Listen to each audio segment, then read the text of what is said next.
As the FMLN government of Salvador Sanchez Ceren leaves office, I'm joined now by sociology professor Alfredo Marroquin, here to discuss the last 5 years. Thank you so much for being with us.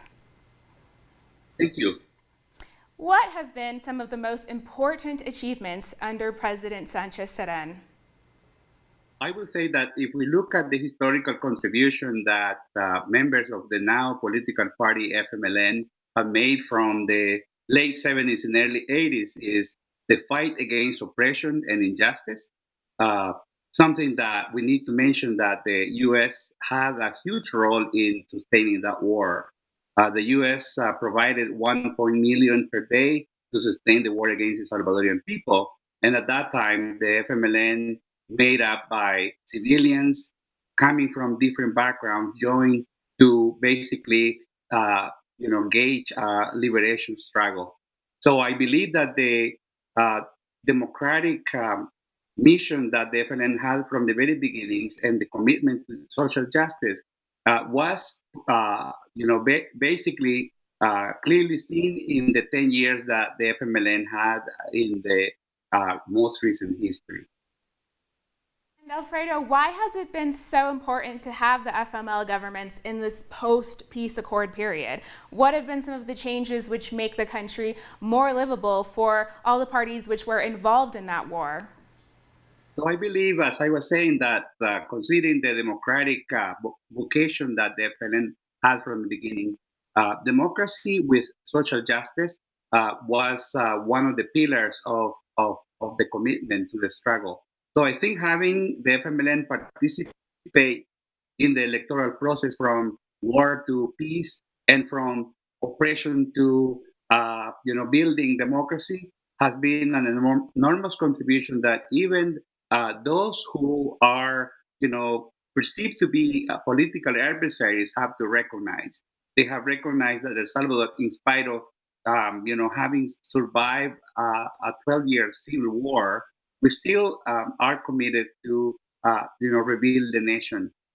So knowing that we were up against a very well financed and organized right wing uh, parties, because it wasn't just one party at that time. It was basically the oligarchy, the political parties, the military, and the international right wing, as well as the U.S. government, that we had to really open space for people's participation in the new political process.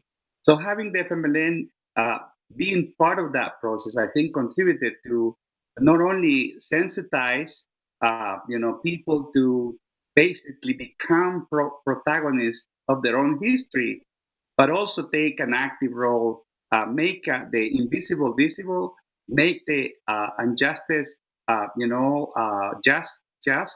It was during the 10 years of the FMLN government that the most marginalized basically were at the center of the El Salvadorian government plan under the FMLN. And some of the struggles and movements in different sectors continue to face, and what critiques do they hold for this outgoing government? I would say that depending on, because in El Salvador we have a political diversity and there is respect for freedom of expression. However, we notice that most of the groups that are kind of being critical of the outgoing government, either they have an agenda, in their minds, or are not totally familiar with the gains of the FMLN government. For one, I think that when the FMLN government took power in 2009 for the first time, the country inherited a very, very, economic crisis, social crisis, political crisis. Under the government of Arena, even the economic growth was below zero, minus 2.1%. And under the government of the FMLN, the economic growth grew about 2.5%. So I think that when there is criticism without realizing that the powers of the right wing that are part of the judicial power, the legislature, and also the media that is owned by the elite, economic elite of the country. You have basically the gains of this government basically made invisible. So I would say that yes, there are still some challenges that the FMLN is facing. Yes, there were something that still remains to be completed, but under the circumstances where you have the minority in the National Assembly, the media, the power of the media, the millionaires, the U.S. government, the international right-wing community against, the kind of rebuilding that the FMLN wanted to do. So I remember some situation, for example, where um, one of the main and critical aspects of rebuilding the country was to fight unemployment, to fight poverty, to fight corruption. But it was the very people, including political parties and people, uh, were criticizing that the FNN was not doing enough. When in reality, what was happening is that the right wing parties and different sectors that had powerful alliance with the international right wing and the U.S. were basically blocking the kind of opportunities that El Salvador could have. Blocking of funding for hospitals, for schools, for fighting corruption and delinquency, were some of the intentional effort that the right wing made to block the FMLN's performance. So if I am critical, I would say yes, there was maybe more that the FMLN could have done, but I also look at the context in which they were basically trying to do their best. Some of the things that I think would have been better to be done would be, to basically go more and build more alliances with the popular sectors early on so that we can get the support from them. But I think this was a lack of of, of, of activity in that sector. They were basically busy governing and trying to do what they had to do, but at the same time, I think we didn't use the popular strength that would have been done. It could have been used from the beginning with transparency and communication. I think we could have been having the people on our side to understand, what were the challenges that we were facing, what are the obstacles that we are facing, and so in that sense, I think we will have more protagonism and more alliance with those sectors. And one last question. Nayib has yet to name his cabinet. What are your predictions and expectations for the incoming government? And an additional question, do you think that, or how do you think the U.S. government responded to the election of Nayib Bukele this February? Was he their preferred candidate, and what will the relationship between the U.S. and El Salvador look like? Yes, I think the United States has been putting a lot of money and a lot of efforts into into the plan to overthrow any progressive or leftist government, not only in El Salvador but in Latin America. So El Salvador was not the exception.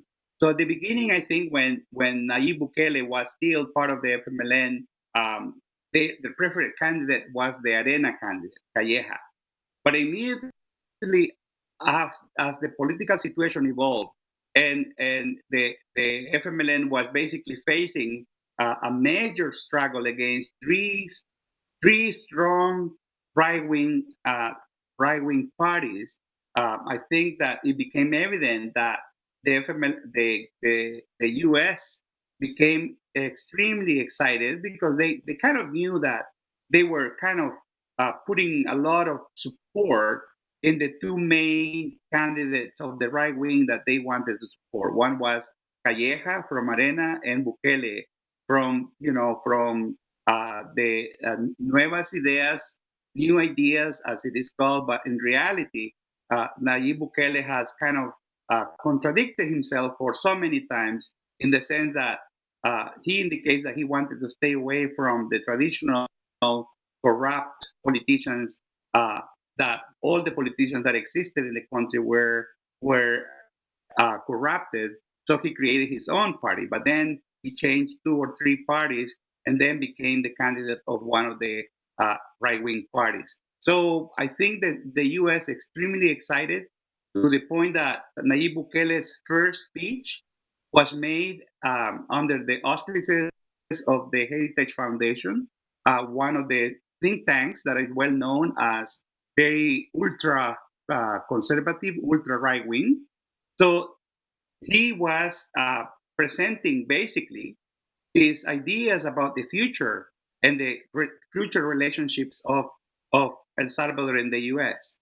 And at that speech, I think that people, on the left or progressive people in El Salvador kind of knew that, he was the candidate, the preferred candidate of the right wing.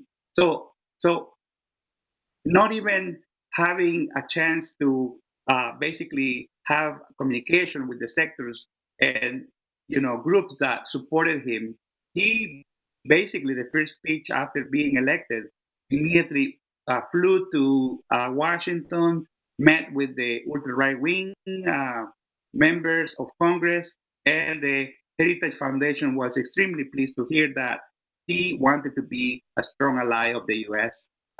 Indicating that he is going to have a different a foreign policy, even indicating at that point that um, he was opposed or he was not including in his inauguration the government of Venezuela, Cuba, Nicaragua, and Honduras.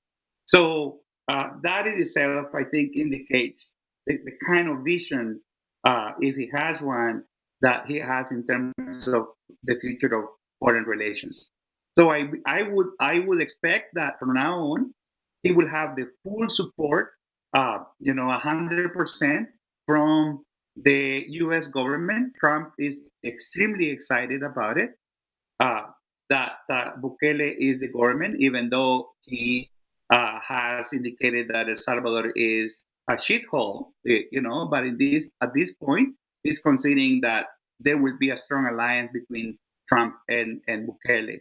Though both of them are millionaires, both of them want to solidify complete power. They want to solidify political power, economic power, and so I think what is a challenge for the Salvadorian people is a struggle against a government that is basically in the main attempts that he has made is to take over full control of the country. So he's kind of launching already the strategy since he was elected to make sure that in 2021, all the right wing members of the Arena Party, the Ghana Party, for which he is the president, and the Nuevas Ideas, the movement that he founded now is a political party, will become basically the members of the National Assembly. So in the meantime, there are so many issues that are impacting the Salvadorian people, and one of them is that there is no policy about water and the right that people have to water, the right that people have to protect their environment. So even though we know that there are some advances in the struggle against mining in El Salvador, the thing is that the Salvadorian movement is looking ahead in the next 5 to 10 years to a huge struggle to defend the gains that the Salvadoran people have made in the last 10 years. So all the gains in terms of health, education, social inclusion, the rights of Aboriginal people and women and youth and children, I think are in a way at risk, right? Because this government has promised that they will do, basically open for business with the U.S., and we know what that means. He used a very Thank you so interesting. much. I have to cut in here, but we're running out of time. Thank you so Okay. much for the discussion. We've been speaking to Alfredo Marroquin. He is a sociology professor who's joined us from London, Ontario, Canada.